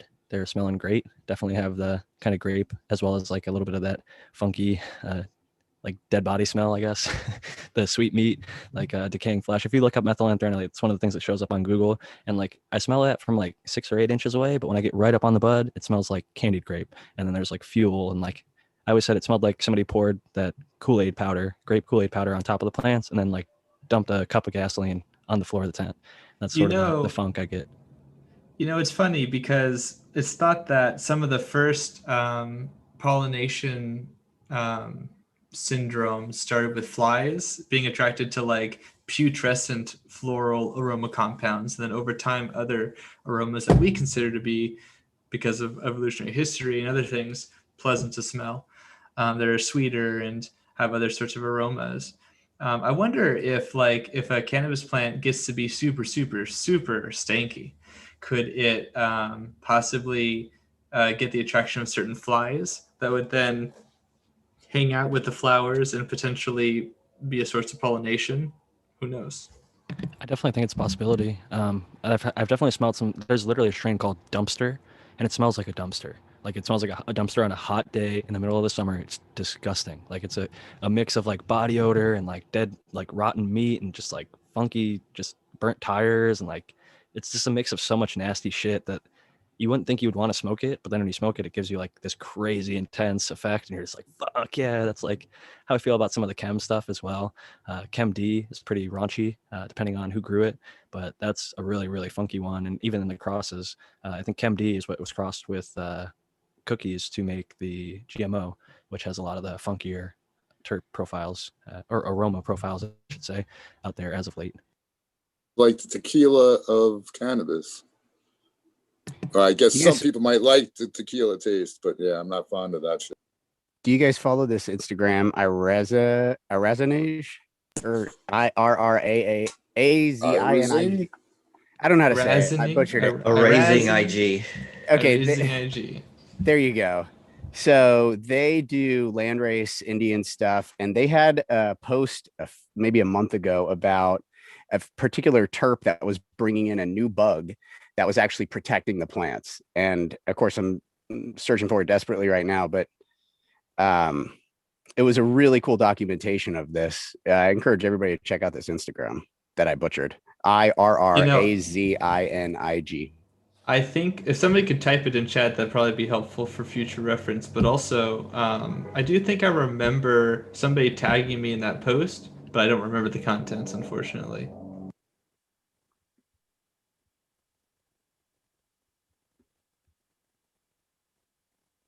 Sorry for the pause. I'm actually going to Instagram to find the page to link it in the chat. That's a great profile. They find a lot of really awesome like landrace genetics and just highlight a lot of beautiful cannabis that not many people would see in a traditional setting, either in the US growing or wherever. But I'm gonna go ahead and click this over, and I'll actually do a share screen after I share it into the chat. You know, on that topic, I recently shared a post on my Instagram feed about Helicoverpa larvae or budworm. Those budworms that people hate that they get all the time, especially in the West Coast, North America, but really can be anywhere. They in their saliva have a protein, or and it basically causes, or has a compound in the saliva rather, that causes the stomata to close, and also disrupts the volatile compound production in the plant that they were testing in this case. And it's really interesting because that would definitely have a significant effect on predator and parasitoid interactions that would be beneficial to the plant, because they would come in to attack the pest. And then on the other hand, we were also seeing on somebody sent me a research report about how I think it was cannabinoid production increased with regards to herbivorous damage. It was CBD specifically. Was it CBD? Okay. It was CBD, and it was I remember the name. I said it like 10 times in my head. I was like, I'm going to know this on the show. But it was some sort of pest. I can't remember the name right now, even though I said it out loud several times. It was both THC and CBD they were testing and showing increases in both. Okay, the one that I was looking at, it just showed the CBD, but then the other ones were not impacted. But I might be thinking about a different one that was with the hemp. But I might be thinking of a different paper. Aaron, you brought up the page that I'm showing here on the share screen. Did you have a particular post that you wanted to see? I'm still searching. It looks like they used to post quite a bit, and I'm kind of skimming through it, but there is one where they talk about the compounds that are in these particular varieties. That's a little bit more recent. Let's see if I can go back to that one that maybe Matt has heard of probably, or maybe anybody with any dead body experience has heard of. Now I'm on a watch list. Thanks. Yeah, no, this is a really good page. I was kind of thinking the same thing. Yeah. On dead bodies, I got a lot of experience with dead bodies. I mean, it's true. No, sorry, never mind. I'm sure there's a lot of anthropology jokes about that, huh? It's called Indiana Jones. Haha. There you go. Fun moment when really dead bodies. Stony like baloney. Years dead. I already have Stony like Baloney's address because he was a supporter and bought 50 strains of green. So cheers to you, Stony like Baloney. Dude, he's psyched. Yeah. Figure out what are all like awesome. Trying to think of like the dead terps. Like, yeah, what would they even was it phenol? I think I just read phenol. There are some pretty grody chemicals out there, some sulfur compounds from putrescent fermentation, and I think there's even like a compound like putrescine or something like this. Yeah, those pitcher plants exude a decaying smell. Aphasia. To attract flies. Yeah, right. Matthew, in my saved story on my Instagram, I wrote the grape rabbit hole for the artificial grape smell, and in the methylenthranolate description it says grape flavoring is usually used. It's called methylenthranolate. It is one of the chemicals to give rotten flesh its sickly sweet smell. It attracts flies, in parentheses right after that. So it does. There you go. Yeah, and you mentioned that they were pollinators and still probably are in some cases with flies are incredible. Flies are super well. So cannabis is a wind pollinated plant, Amenophilus. I always forget if it's the M or the N, but it's a wind pollinated plant. So it doesn't necessarily have that kind of a pollination relationship that's significant. But I will say this: I do think that those relationships can be a lot more complex than what is generally the case, and for exactly that kind of reason. I could totally see how, because flies are super abundant pollinators anyways, we usually think of things like honeybees and other sorts of like Hymenoptera, but flies are really significant, and beetles Just too. wonder if that's really the selective pressure that sort of leads to the expression of those terpenes or esters or whatever. Sexual selection is usually pretty helpful, but I don't think it'd be more helpful than the wind pollination, I think. Well, I know in this case Right, it's so human I'm more tempted selection. to think that it was a repellent for some pest than Birds. attractant for a pollinator. Just because cannabis is very promiscuous and wind pollinated. So Yeah, I methylantranolate think is a it bird was- repellent. For like we were talking about, if a bird would eat a seeded plant, probably more likely than if it would eat just like most people aren't like, oh, birds came and ate my crop, but most people don't grow seeded cannabis plants, and I think methylantranolate would deter birds from eating a plant that was seeded. And right, the and plants' methylantranolate, priorities of what to preserve are different than our priorities of what to preserve. Exactly. it was That's certainly definitely selected true. for from grape ape to GDP, which some people argue are the same exact strain that was used in Purple Punch, which was grape ape, which is crossed with a Lario G, and then Right. that To be able Purple to see Punch some was used in labs the, do testing for that as well. I wonder though if well, another interesting thing to consider is that like this early flower aroma, facet, like the fact that it might have been like more putrid things rather than things that are like sweet and the other aromas that we consider those scents. Is that like this was like in the very beginning when there weren't as complex a relationship as there are now with all the evolutionary time. So yeah, I had a but question from the chat that I wanted to give Spartan a chance because I know he's going to be gone in about 15 minutes, but I know that's something that he personally does and will not affect the rooting. But this person is Daniel Miller, has a question for the panel. What IPM strategy would you use when bringing in clones from an unknown source? I am thinking sulfur dip, wondering if it will affect rooting, And Spartan Grown, I know that it's something you use, so. Yeah, it definitely won't affect rooting, at least not in my case. I haven't seen it. I dunk them right as I cut them, and then I dunk them again when they're rooted. I answered in chat too. No worries. Definitely want to get that on the recording, though, so that everybody who listens after the fact can make sure they hear the good answers to those questions. I'm curious, Matthew, generally, do you have any thoughts or advice for somebody who's taking in a clone from an outside source? Do you have a typical go-to, or does it depend situational? yeah, I think that so generally isolating it from other plants is just a good idea. So any way that you can do that, the more secure, the better.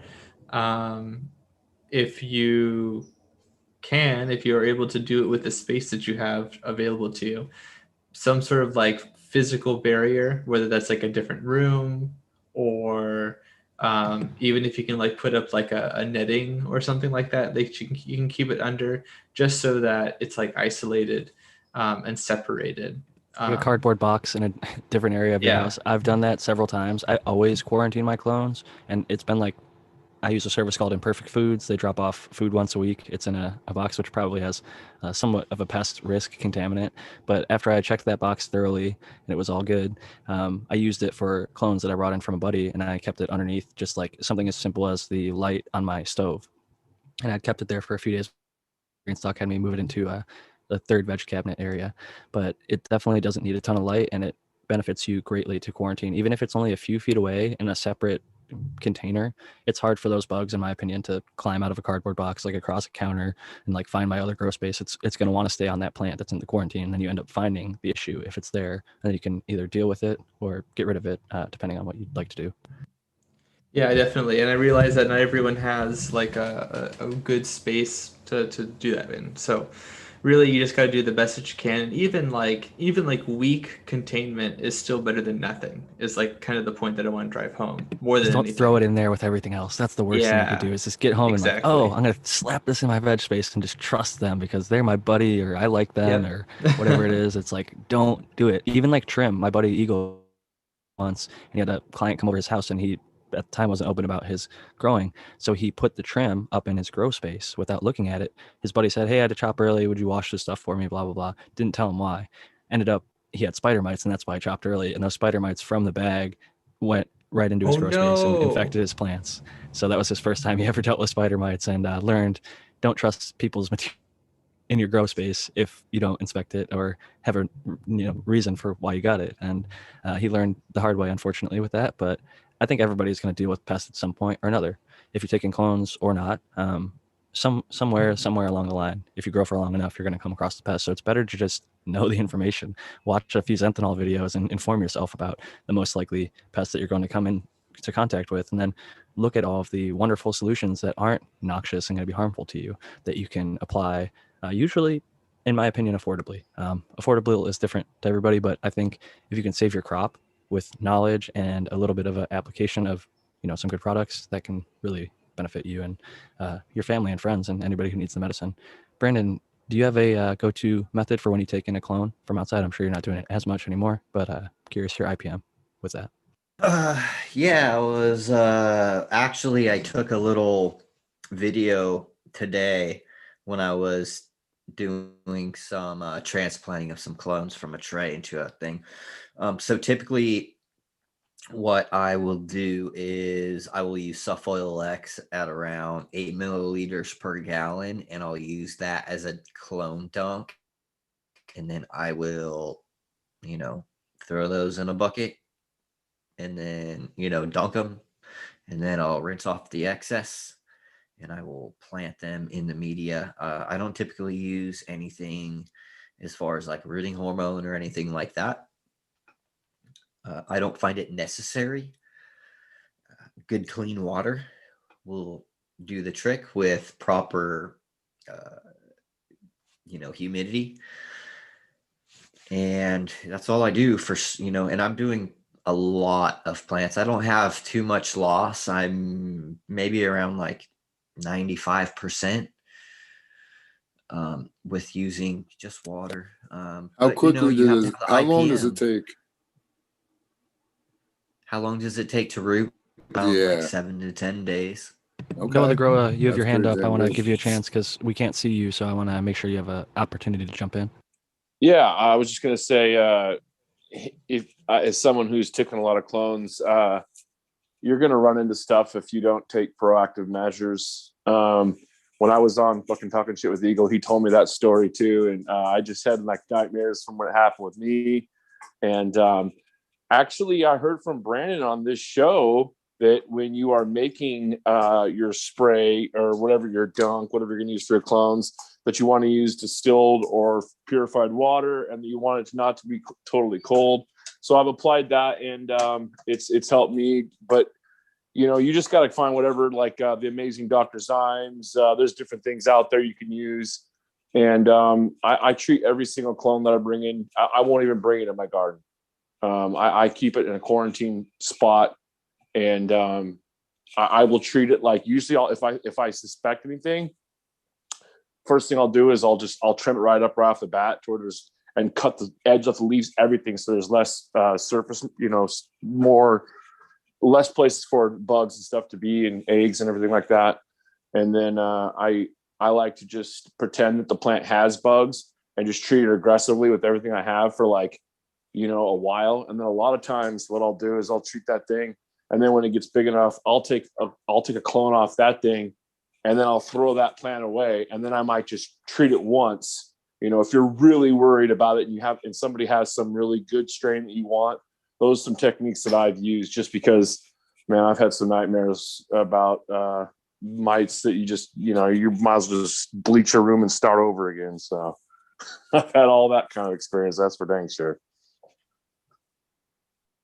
That's a pretty comprehensive One of the good IPM. things for as well that I have found exceptionally well, far superior than any type of sprayer, is because I do a lot of foiler applications for integrated pest management through veg and early flower, and being able to get full coverage distributed evenly through the underside of the surface, the stalks, the leaves, the tops of the leaf surface, and just be able to get a full coat is really, really important. And so having the tool and the petrifogger that they sent me, dude, that thing is bitching. And then I went and got I'm waiting for it right now, which is a nozzle that Woodshed 13 makes. It's shipped, and you can put it on there so that the air pressure isn't too hard on the plants. and you get the same coverage, and these things are legit. So if you have it's probably overkill if you're just a small home grow, if you're just have a small tent. But if you have a lot of plants to get covered, those things are awesome. I seen that, and yeah, that does look like fun. And just being around all you guys and listening to Sink Angel and all you guys, I'm like, I feel like I'm in there with my little magnifying. I am like crop searching, like I am constantly like on it. And like, if I even think I see something, like I'm like, okay, preventive maintenance. I know I don't have anything, but I'm spraying it anyways. Like I would never spray anything in my flower room. Anybody who asks me always tell me, but you got what you got in there. But my veg room, I try and proactively spray, like maybe like, in like a 6-week period, I try and do it at least 2 or 3 times, at least once before I flip. But yeah, you're gonna have nightmares if you've ran into stuff like this. And yeah, because of listening to all you guys and stuff, like I'm on stuff, like I'm doing stuff more. I'm not being lazy, you know what I mean? Like I've just focused a lot more on stuff that I already know I should be doing anyways. But IPM is one that a lot of people get complacent on. If they don't have past issues, then a lot of the time they won't just apply a regular IPM regimen. And integrated pest management, it sort of implies that you're accounting for and planning for pests even when they're not there, whether that's keeping predators on site to release, or spraying something to either make your plant healthier or more resistant to pests like molds and mildews, or actual like bugs that can eat your plant, whether it's like making it a thicker plant with silica, or other ways of going about doing your IPM. I mean, it all plays into it, whether you're pruning up the bottom so that you have clean plants, so that or enough airflow through them. Yeah. Like all of that plays into your IPM, wiping down the aisles and things like that. I think the IPM thing is interesting. It's sort of like the same what we were talking about, being prepared for a power outage, right? I mean, some people are prepared for a power outage, and when it happens, you kind of have all your ducks in a row and you just like flip a switch or, crank up a generator or something like that. Other people panic. And it's whether you're kind of the type of gardener, I think, that prepares for and invests in problems that you don't yet have, but could.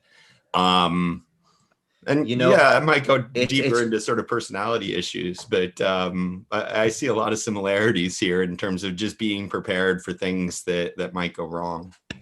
Yeah, IPM is all encompassing and holistic in that way. And I think like it kind of reminds me also, like part of that is also your morale, and I've talked about that before, but like if something's convenient, or if like things are going well in your life, or if you're not super overly stressed or overly burdened by other things you're doing, then of course things are easier. That's of course that kind of goes without saying, but it's just another layer of IPM. It's your behavior, it's your situation, it's your entire context, inside and outside of the grow.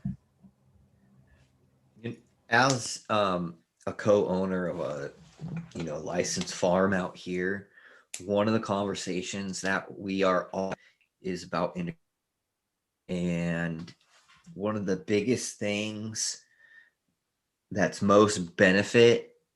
has most benefited to us is creating a schedule, adhering to this, that we have everything that we will always need, making sure you have inventory and that you are going to be okay, what you need to get. And that has been a huge thing that we stay on top of, especially when you start to get larger, like, because a lot of home growers will start with a tent and then they get more tents, and managing that and keeping a consistent schedule and doing your research, so that way if you have a problem that comes up, you can address that. A lot of the things that can be used for cannabis are really broad spectrum and very, very effective against a wide range of either pathogens or being proactive, number one solution when it comes to IPM. And it's something that we constantly talk about. Like, is there anything that we can, because even if we're having, no, even if we have no issues, or if we have a small amount of issues, there's always room for improvement to always make sure that we can maximize what we're doing, even if that improvement is finding out that we're using too much of something, and where we can back off to increase or decrease our overhead. Being efficient with the resources, absolutely. Like that's kind of the life. That's what that logistical ability is, what allows you to be just like with the plant's resources. Oh, hey, I got a bunch of damage. Better put my resources into healing that damage. It's all finite. Yeah, and we have to be like that when it comes to IPM, because it's actually, I think, more expensive than our. I think it's more expensive than me collecting the data. So many people don't IPM budget is for probably it. even more expensive than our electricity out here, so when it comes down to it, IPM is an important cost that is factored in, and it's like one of the we really have to focus on, because we spend money on IPM. I've always loved, how much you focus on that, and it's really nice to work with people who really get that and really understand the complexity and the importance of all of those aspects. But at the same time, I've come across many people who really don't budget for it, and it just makes no sense to me so much of the time, because like the very simple mathematics of like, even whether it's commercial or even residential, it's like you're not willing to spend like a very, very fractional amount of the product worth that you're going to get, whether that's monetary or whether that's your own desire or the thing that you're going to enjoy, however you put a price on that. It just seems like you're penny wise and a pound foolish. A lot of the time people are. And I think when you are trying to maximize your cost efficiency too, I think the future is going to be, we're double-ended HPS right now, which is what we could afford as a self-finance farm. But once the energy efficiency is and the expenditure to cost to run the brought down, that really helps too. All of that kind of, I think, is super important, especially for the high to have the craft type of quality, because I see constantly as a consultant insect pressure. People don't realize that they'll have like full infestations of things like hemp, russet mite, or that they might have broad mite, or that they might have powdery mildew, or that they might have spider mites, or that they might have root aphids. I've seen the countless examples where it can be really difficult, especially for someone who's new growing cannabis. A home grower is not going to necessarily buy a lot of these. So just being kind of proactive will kind of prevent them ever to maybe having to identify them. Yeah, I'm actually working on a video script right now about how to assess like an unknown. I'm not sure how exactly I'm going to word the title, but how to assess like an unknown pest, and specifically like an arthropod or an insect-looking thing, something with an exoskeleton. But I might expand it out just with like behaviors, and then I'll give examples and counterexamples. Like if it's really fast and it's moving around all the time, it's probably not trying to eat your plant. But there are counterexamples to that. And like predators, for example, are usually running around. But what's a counterexample? An ambush predator. So like, but there's some there's some hard and fast rules that can help out with that. And so if you're interested in that, you can check out my YouTube channel. And also you can hang out with Brandon Ress, obviously somebody who knows a thing or two about IPM and successfully implementing similar sorts of strategies in his work, which I always appreciate hearing about. I want to give Spartan Grown a chance to jump out here. He's got about 15 minutes until the Michigan Bros Grow Show, and he might have to stretch his legs, take care of the dogs, and do all that good stuff. Thanks, Jack. Thanks, panel. Thanks, chat. I just want to shout everybody out and just say, I don't know, man. I'm blanking, so I'm just going to say growers love. And everybody keep on growing. We'll see you next week. See you soon, Spartan. Grower Have a love, good one, Spartan. man. Keep You can killing find it him out there. That's Spartan Grown on Instagram, as well as Mitten Canico. He does the GML shows on Fridays and Michigan Bros Grow Show as well. I'm going to spotlight Noah the Grower for everyone who's in his room. It looked like we just lost your video there, Noah, but we had you for a second. Damn. There we go. All right, talk us through what we're looking at here. All right. We got two right there, and then I got this three right here. These are the three I was kind of showing off last week. Two right here, two big GG4s right here. They're just falling all over each other. This is about probably like 56 days in, probably push it a few more, push another week maybe. And then these two I know are platinums. I just put these in. I've been kind of plant training them and trying to get it tucked and, you know, trying to do different things. Sometimes I'll tie them down like this. These two right here, these are going to be two bosses right here. This one in front, this is a do-si-dos. That one in the back, I think that's a GG4 too. Sucks because of my lights. You can't really see it as well.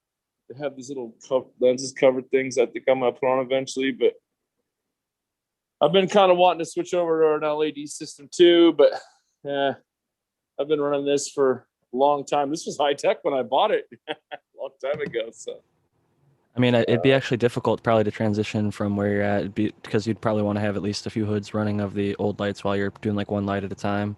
But I definitely think it's something that you could do over time. And the plants are looking beautiful, man. I mean, it's hard to argue with the results. I see. I reposted a story on my Instagram the other day. It was the video of the older white guy on a BMX oh, I bike. seen that. And it's like he's like rolling up kind of slow, but then he like jumps, does like a 360 with the handles, and like twist all the way around and like lands it perfectly. And it says like old school grower, and it says like HPS light on his bike, and then it says like 3 a light across his chest as he does like a badass trick. And I was like, damn, that's like Noah, man. He's just killing it with the HPS still. And yeah, nice plans. If it ain't man. broke, don't fix it, for sure. Looking good. But, in the future, I'm sure it'll be something that you might get to at some point. So. Yeah, no, I've been doing good, and like I said, being around all you guys, I feel like, you know, I watch a lot of you guys' gardens and stuff, and then I'm like, man, I gotta really step my game up. And then with my foot not being able to be in here, and I'm just focused, man. I'm doing all the plant training, trying to get it down as much as I can. I mean, I know how to do it, but sometimes I get a little lazy, and I ain't doing that. Doing that no more. Yeah, man. I mean, it looks really solid to me, honestly. Yeah, I appreciate it, man. I'm gonna run out and try and twist my ankle now, Noah. That's what it looks like. You should have seen it before the ankle twist, man. He was killing it before too. Noah's been doing this for a long time, and just every garden I've seen him put out, even his worst gardens, are probably impressive for a lot of the people. So definitely make sure to follow Noah on Instagram at Noah the with 2 E's Growa. And I wanted to do a little share screen for a second because we were talking a little bit about misters and foggers and things like that. This is one that I've mentioned for home growers in the past. You can see you can get it as cheap as about $115. It's called the Fog Master Junior. It atomizes from 20 microns to 120 microns. It's got an adjustable spray. It's much smaller than a lot of the larger backpack things that might literally like knock your plants over if you're in a small indoor home grow, and carry a much larger tank than you're looking for. The Fogmaster Junior, as well as I'd imagine some of these other handheld atomizers, could be used.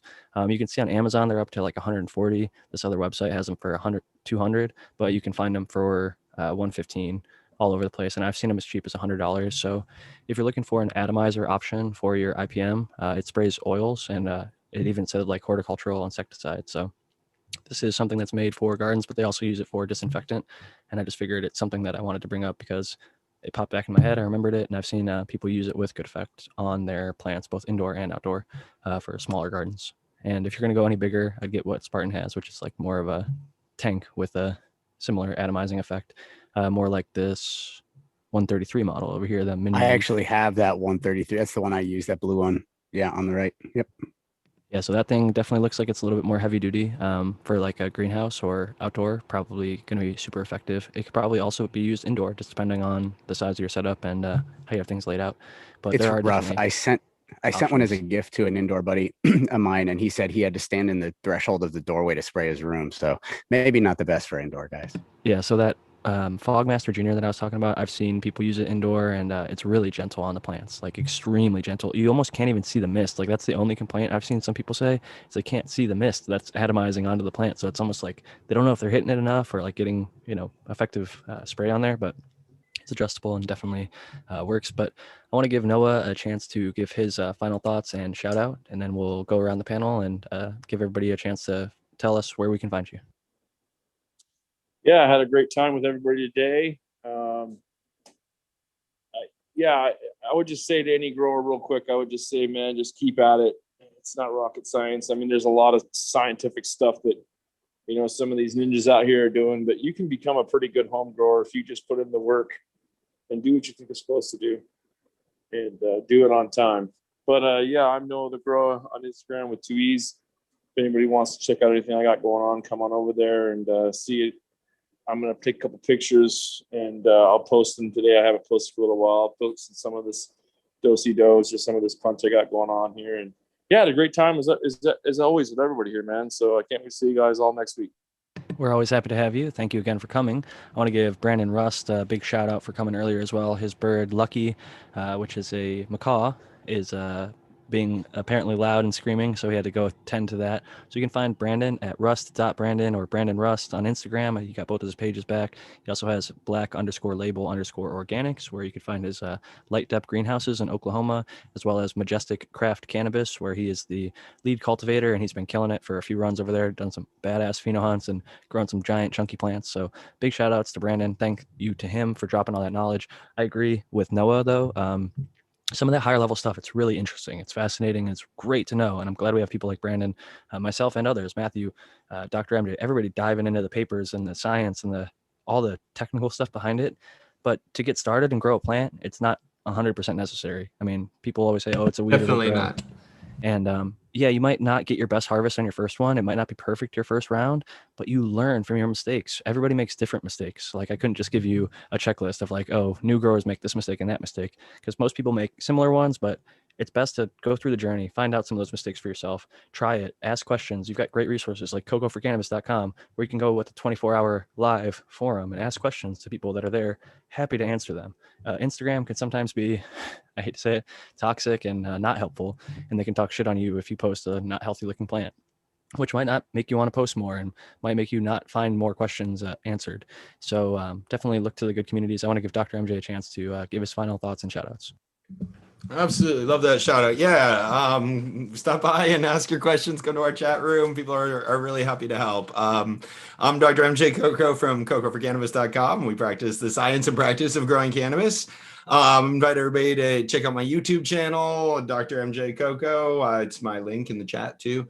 And I am on Instagram, but the best place to find me is Coco for Cannabis. And we are about to launch the Spring Autoflower Challenge. You guys keep hearing about all these prizes and stuff that we're doing in the New Year's Grow Challenge. If you missed out on that, then the Spring Autoflower Challenge starts on 4/20. And we are setting up the groups and going to launch the sign up for that this week. So look for that and start setting your grow calendar to grow with us on 4/20.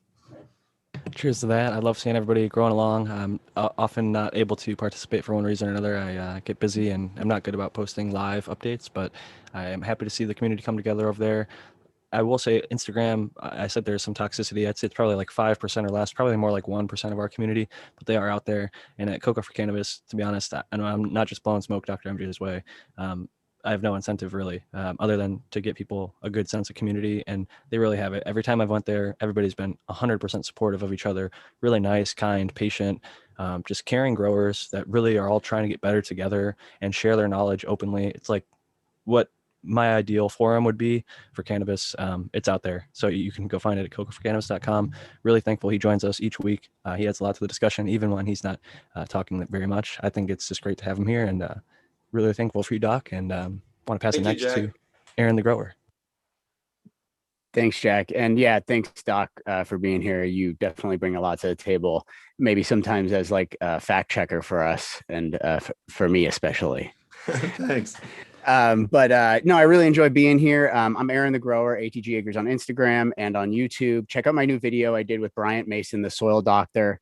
People are saying it's killer. Just don't watch it because it'll send you right into epilepsy. There's some real major glitches going on with my technology. But guys, I'm working hard to get some quality content out there to you. So I appreciate all the support, patience, and understanding. It's always a pleasure to be here with you guys and learn from y'all and share my experiences with you guys. So thank you very much.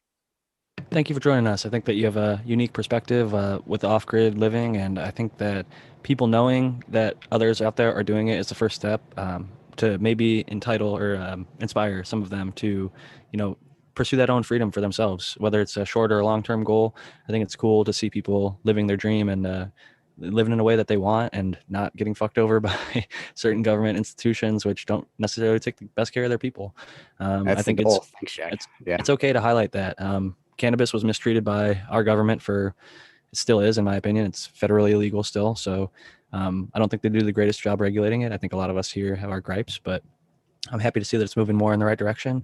And I think people like ourselves normalizing it every day and coming out, sharing our stories and our experiences, and just showing how generous we can be as a community. Like these things, they can't go, unnoticed for too long, because when you see hundreds of people coming together every single week for really selfless reasons, like we're all trying to help others and get better together and just, be part of this community that is looking to share knowledge, seeds, whatever it is, just like love, people need friendship in these hard times. Like having a community that's loving and caring and brings you in and doesn't push you away for having a different background is a really amazing thing. So cheers to that, and cheers to the American one.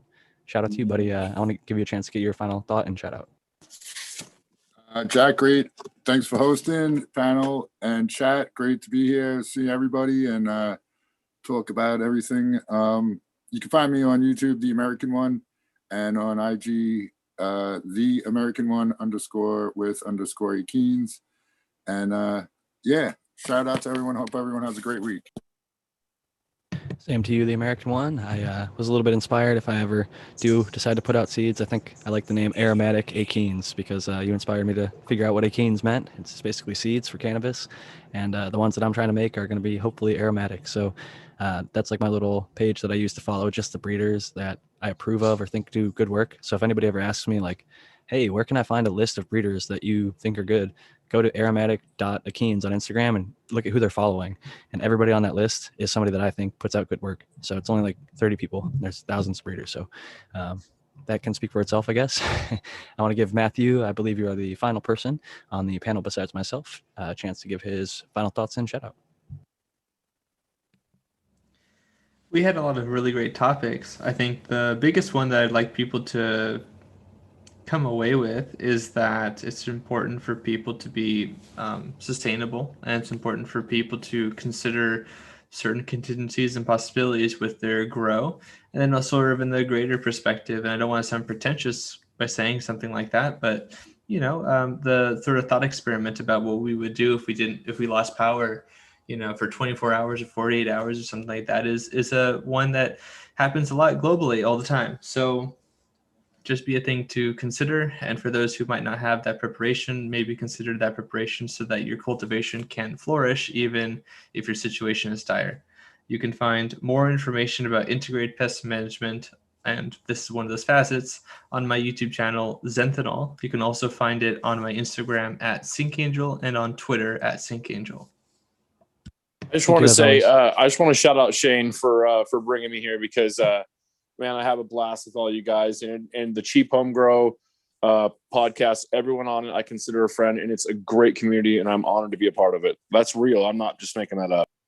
I feel you Ditto. 100%, man. I Ditto. can't wait to meet all of you guys in person, the ones that I haven't met already. I hit it off with all the other panel members that I've had the fortunate pleasure of meeting so far, and I think that it'll continue to be that way. I'm really proud and thankful for the community that we've been able to build here, both on our panel and in the chat. I mean, some of the people on the chat are just so generous with their, kind words and their time that they're spending here each week with us, giving us topics, information, sometimes shooting us a interesting article or something that we talked about. They'll give us more information on, and it's just such a great community. And not to blow too much smoke up our own ass, this is Jack Greenstock. I love all you guys. It's been a really fun time talking with you this week, and I don't know if I have much more to say. This is Growing with My Fellow Growers, episode 103. We talked about the whole blackout thing. I wanted to mention the grid is a little bit more fragile than a lot of people understand, especially I think Texas is getting a little bit of a wake-up call with that. We did have this was our episode 43, which I think has since been deleted, where we talked about blackouts, but it's still relevant. It's coming back around, and it's impacting people now, and it can always impact you. So it's better to be prepared than to suffer the consequences of not having thought about it or planned for it. So with that being said, thank you all for coming. This is Jack Greenstock. You can find me at Jack Greenstock. As you can see behind me on my logo, it's actually working tonight. On Twitter, Jack_Greenstock, as well as Cannabuzz at Jack Greenstock. Thank you all for everybody who's supported buying the book 50 Strains of Green. It is sold out. I'm working on getting some more copies printed in the short term. If that doesn't ever pull through, though, I will definitely print a second edition with any typos and corrections fixed when I release 50 Strains of Purple, which I'm already working on, which will come out towards the middle to end of this year, depending on how long it takes. But again, thank you all, and have a great week. See you next week. Go check out Our the love, Michigan everyone. Bros Grow Show.